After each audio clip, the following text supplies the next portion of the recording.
Israel की company NSO group का Pegasus spyware, पूरा नाम ही काफी है, स्पाईवेयर, व्हाट्सएप के जरिए चैट्स की खुफिया जानकारी रखने वाला एक डिजिटल स्पाईवेयर, एक ऐसा स्पाईवेयर जो केवल दुनिया की सरकारों को ही बेचा जाता है, यानी सबसे ताकतवर क्लाइंट्स को। मैं आपको क्यों बता रहा हूं, अब मैं आपको वो बात बताता हूं। फ्रांस की एक नॉन प्रॉफिट मीडिया संस्था है फॉरबिडन स्टोरीज, इसने और एमनेस्टी इंटरनेशनल ने मिलकर एक ऐसा डेटाबेस का पता लगाया जिसकी लिस्ट में दुनिया के कई देशों के हजारों वो फोन नंबर हैं, हजारों, जिन पर पेगासस स्पाईवेयर का हमला हुआ, यानी कि सर्वेलेंस बिठाया गया इस स्पाईवेयर के जरिए। शक है कि इन सभी नंबरों को हैक किया जा रहा था, यानी इन पर खुफिया निगरानी रखी जा रही थी। इस डेटाबेस में 300 भारतीय नंबर भी शामिल हैं।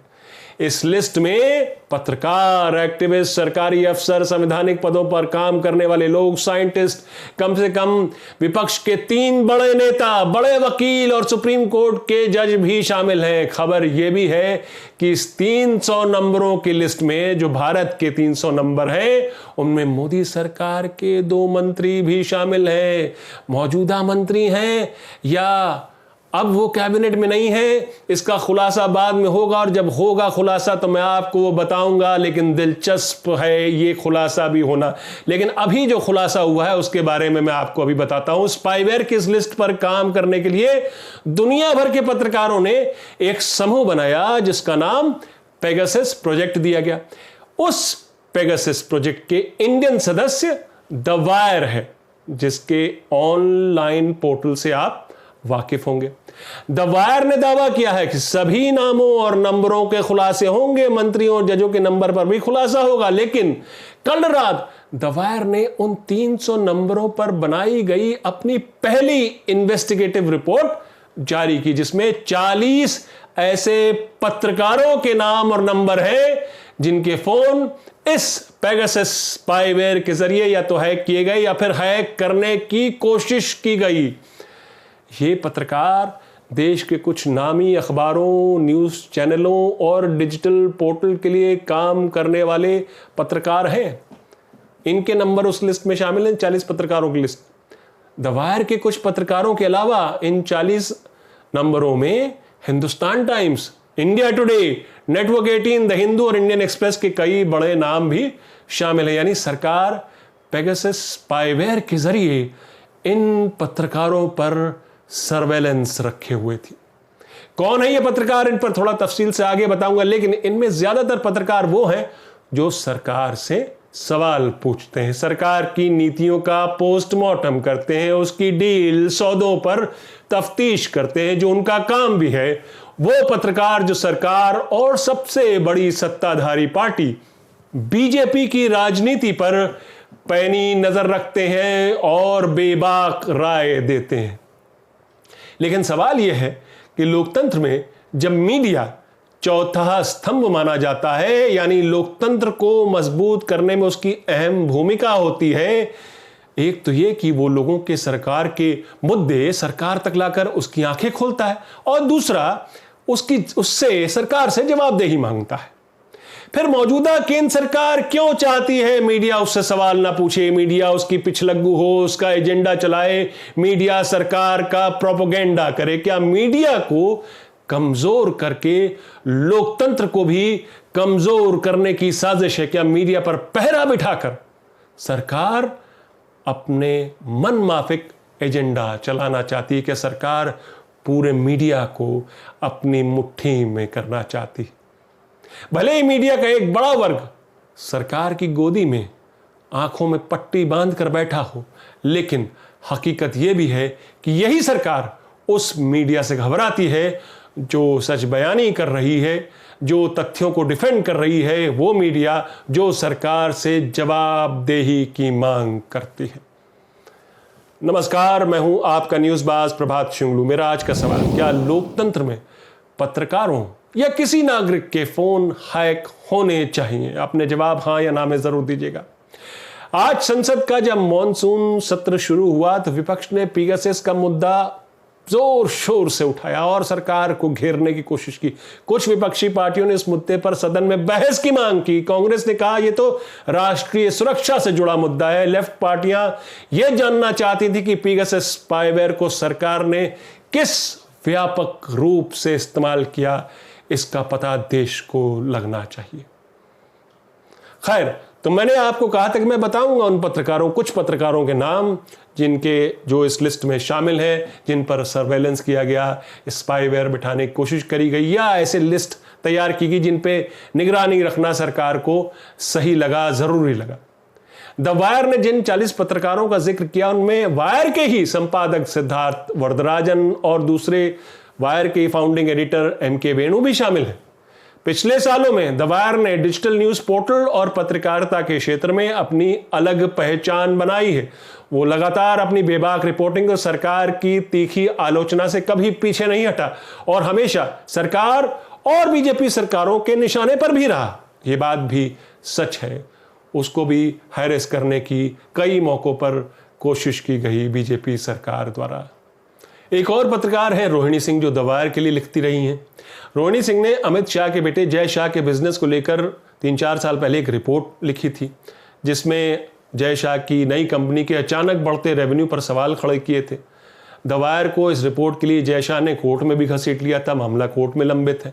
उसी तरह सर्वेलेंस वाले नंबर में पत्रकार स्वाति चतुर्वेदी का भी नाम है, जिन्होंने बीजेपी ट्रोल्स को लेकर एक किताब भी लिखी है, I am a troll inside the secret world of the BJP's digital army.